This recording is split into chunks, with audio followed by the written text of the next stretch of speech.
you bloodthirsty Blood Bowl maniacs. Henry Snot's in here for Snot League Season 8, Round 5 recap, the grand finale of the group stage. Vacation season's been a slog, with trainers lounging longer than a hungover troll, delaying this episode like a goblin's promise. But Nuffle's dice don't stop rolling, and after Round 4's chaos, nuns preaching pain, dwarves smashing, and rats ruling, we're here to see who claws to the knockout stage and who's left in the dust. Group B is still speeding ahead like they own the pitch.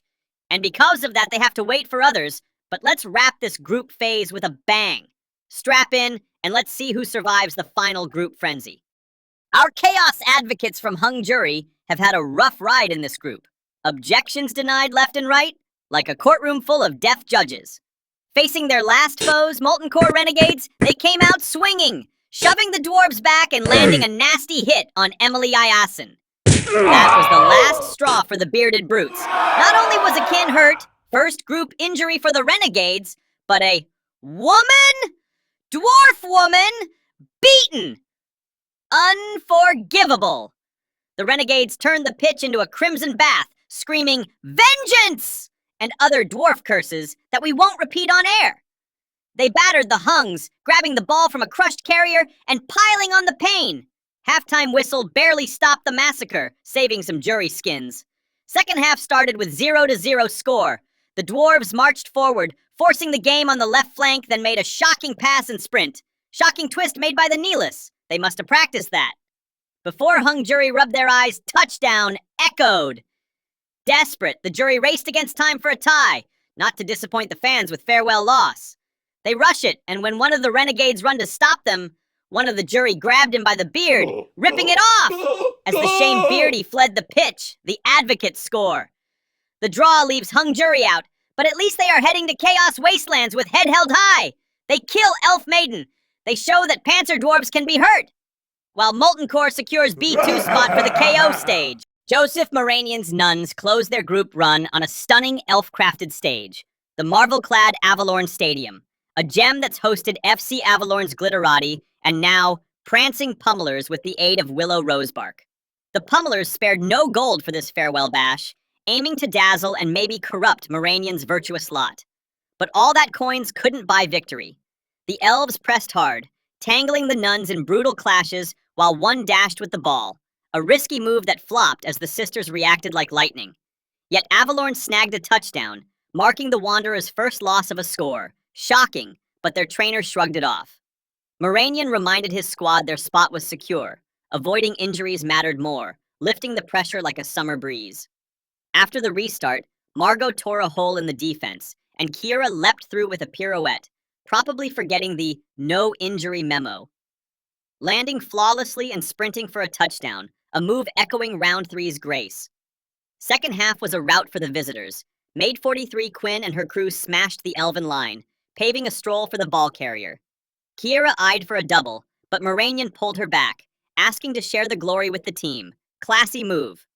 Pummelers bowed out with style, their Marvel dream fading, while Mordheim Wanderers claimed B1 with a 5-0 record, losing just one touchdown, a tactical gift, per Moranian's post-match smirk. From Round 1's clean sheets to this elf-stomping finale, Moranian is once again aiming for the finals. Now, this was the Group B clash with real stakes. The chance to escape the group alive. The Draco Raiders descended on the Corsairs' floating boat stadium, a rickety marvel swaying on the waves, but the Sea Elves were primed for battle. The match kicked off with a swift Corsair assault, their nimble feet dancing across the deck, until their ball carrier slipped in a spectacular tumble, crashing lifeless to the planks. Only a frantic reanimation got him back on his feet, but that blunder handed the Dragons a golden chance. The Raiders pounced, ruthlessly driving the ball into Corsair territory. The stunned elves scrambled to halt this fiery surge, but their efforts floundered against the scaled onslaught. Second half, with the Dragons in a comfy lead, they turned methodical, picking off the remaining elves one by one, reminiscent of their pummelers' brawl, but this time with a decisive edge. Overconfident, though, they left their ball carrier exposed, and a crafty Corsair struck, knocking the ball loose. Trouble was, the wet sphere turned into a slippery prank, bouncing wildly as both teams fumbled like clowns. Pure comedy on that soggy deck. The match ended 1-0 for the Raiders, snagging them B3 and a slim knockout shot if other third places falter. As for the Corsairs, No. Wait. they tossed their miraculously saved mate overboard, blaming his slip for the loss, then looted our film crew before sailing off. That will don't go unpunished! You hear me? Let's move to the next group. Hold tight! This is a Group C brawl for second place. The Hasamabito Roosters faced a venomous challenge from Serpent Strikers, who, after their last bruising match, knew the Halflings' brutality all too well and refused to rest. While the Ninjalings flipped through snake recipes, the Snakes struck back with fury. The Roosters opened with savage eliminations, their stone statues smashing scales, but the Strikers wouldn't yield. It looked like the Halflings might pull ahead when their ball-carrying ninja halfling, Nagiri Maki, halted just short of the line, likely stalling to waste the Snakes' time. That tactic backfired when Sidewinder Sam slithered in, stripping the ball and knocking Maki out cold. The Snake struggled to hold the slippery prize, but with no halflings nearby, he held firm. That loss hit the Roosters hard, mentally and numerically, as their roster thinned, medics scrambling to patch them up. Focused on elimination, the Snake Men finally scored a 1-0 lead, overtaking the Roosters in the table. With 3 points, the Halflings still feel safe for the finals, ready to grill anyone who will draft them, while Strikers snatch C2. This match never even happened, and it's a right mess. GKS Hobie were set to face the Excaliburs, but the Druids threw a tantrum, refusing to play, claiming they've waited ages for Hobie's young coach to reply. Fair enough, vacations made us all a bit too lazy with the schedule. Those Druids haven't seen action since their last match nearly 2 months back. With no word from Hobie, the concession falls to the Excaliburs, a hollow victory that will not give them chance of advancement. Hobie, meanwhile, turned this into a training boon, dodging any potential Druid damage. Even with the forfeit, they lock C1, their spot untouchable. The last Group C clash had little bearing on the latter, but both teams wanted a grand send-off for the crowd. The Minotaurs, weary from constant beatings, enlisted Specialist Helmut Wulf. Did it pay off? You bet! The Nagas struck early, pouncing on a tiny ball carrier to snag a quick lead, but their second rush met a grisly end when Helmut's trusty chainsaw carved one of the Nagas' star into tiny slices. Ouch! Despite heavy losses on both sides, neither slowed down. Second half, sans the ejected Helmut, the Minotaurs seized control, with a towering bull, not some puny calf, grabbing the ball. The Nagas could only watch, accepting the 1-1 draw. The animals Sizslan C5, Nagas C6, neither's advancing. More luck next season, lads! And let's go to Group A. Our undead halflings faced off against a skeleton crew from Malachi's Madmen. Half a team, mind you. Recall their Round 4 massacre, losing 5 lads? Well, the missing dwarves formed a cozy fan club in Runzufak Carrick Crag's hospital ward, sipping ale and dodging the scorching sun. Lucky sods. The Moldies were gobsmacked when the Madmen got petty cash to even the odds. A twist Mr. Spooky and his ghastly crew didn't see coming. As always, the Madmen's runic tattoos of protection crumbled fast under a tree man's fist, and the Redbeards struggled to catch the zippy ghouls who sidestepped every punch like ghosts. Moot Moldies took the lead, but the sweating heat forced old Willow off the pitch, leaving the halflings in a panic, dousing him to drag him back for the second half. The dwarves charged, hoping to tie before halftime, but their runner slipped, dashing those dreams. Second half, with the treeman back, the Redbeards toppled him. Everyone knows a fallen treeman's a slow riser. Then Mr. Spooky snatched the ball from the dwarves, sparking chaos as it flew near the Moldy's end zone. A ghoul raced to secure it, but... Sidestep this, bitch! Crude, the crazy, barreled in, tackling him into a touchdown pileup and scoring minutes later. The 1-1 draw changes little in Group A's standings, leaving both teams languishing at A5 and A6, bottom. Is it just me, or did it suddenly get cold and spooky? These undead elves always give me goosebumps. The Sheet Freaks' ghostly accountants squared off against Kemri's mummified solar elven bones in a top-table showdown. The match kicked off with a bizarre twist. Temperatures soared, melting that short blizzard that roars before the match. Though both teams, being undead, they don't really care about the weather condition. From the whistle, the spirits swarmed the elven ball carrier, haunting him step for step in a relentless chase. The fight for the ball was fierce, but the elves managed a clever toss to the other side. Undeterred, the ghosts slipped through elf defenses, tormenting whoever dared hold the ball, piling on pressure until one mummified runner tripped, handing the freaks the upper hand. Second half, RJ Blanket turned the screws, his spectral blade slicing through elves with deadly precision. Ouch! The bones crumbled, losing too many to stop a ghost from getting a touchdown.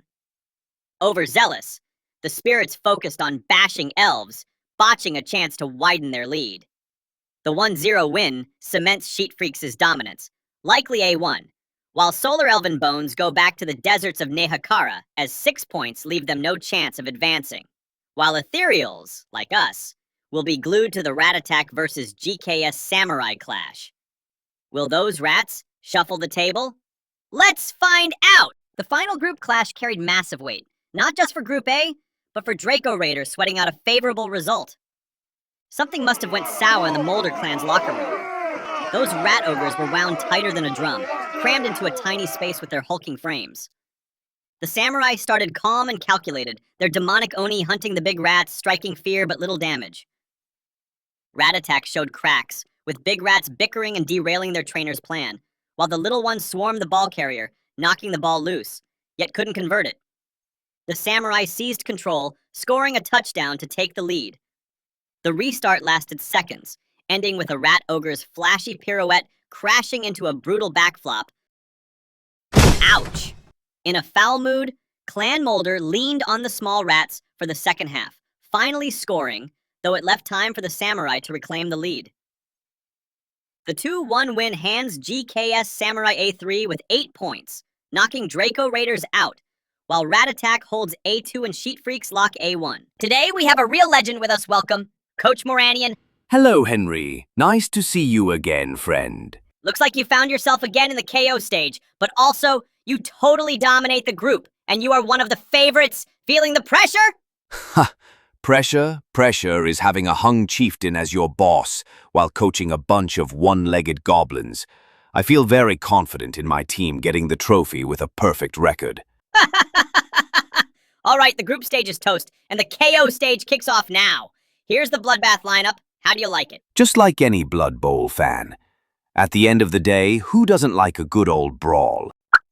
Time for a father versus son slugfest. Oh, yeah. Junior got himself a lovely hobgoblin ensemble here.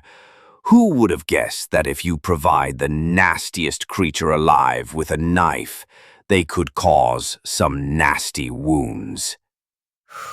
Aye, their stabbing spree ruled Group C, but the KO stage ain't a picnic. GKS Samurai won't roll over, and good luck piercing that turtle man's armor. Also, hobos have to somehow solve the ONI problem. Very true, Henry. Puny hobgoblin muscles will not be enough to even leave a dent on Oni's armor.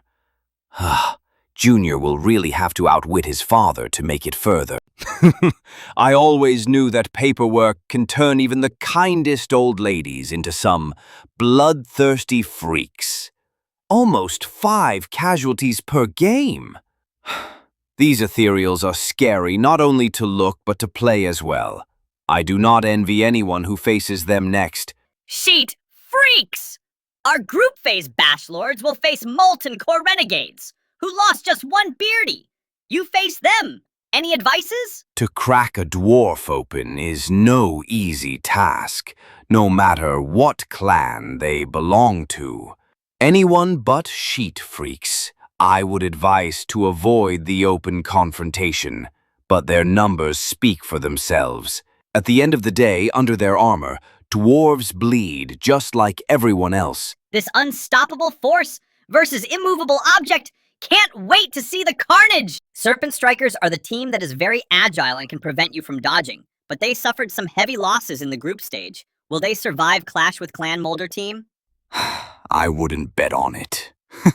Speaking from experience, while snake men can hold some of the smaller rattlings, they have no real answers for the main stars of the team, the rat ogres. Looking at how beaten up the team already looks after the group stage, it will be a really tough game for the Serpent Strikers. Rat Attack takes this. I wonder if you like the prospect of playing against them. I am very flattered to see other coaches implement my ideas. It will be my absolute pleasure to outsmart myself from a few years ago and to advance into the final. Last but not least, your Mordheim Wanderers. They crushed their group, losing only 1 touchdown. Those armored sisters of Sigmar are a nightmare for our ninja flings. Got a recipe to stop the nuns, lads? Their coach will really need to cook something special, because I'm afraid a few gimmicks will not be enough to outplay me and my team. I am not going to reveal any of my cards, but trust me, anything my colleague has thought of, I already analyzed and prepared a countermeasure. You will certainly be the favorite in this match as long as the excessive support of the dwarven bookmakers does not prove disastrous. We know well that they can sometimes bring bad luck and lose fortune. That wraps our KO stage Bloodfest. Cheers, Coach Moranian. Hope to see you in the finals and next season too. KO starts today, and recruitment for Season 9 opens. Get those gory hands up. Always a pleasure, Henry. Don't forget to invite me to a champion's interview. Definitely. That's all, you mad lot. Good luck in the KO stage. Stay warm, stay bloody. Henry Snotson, out!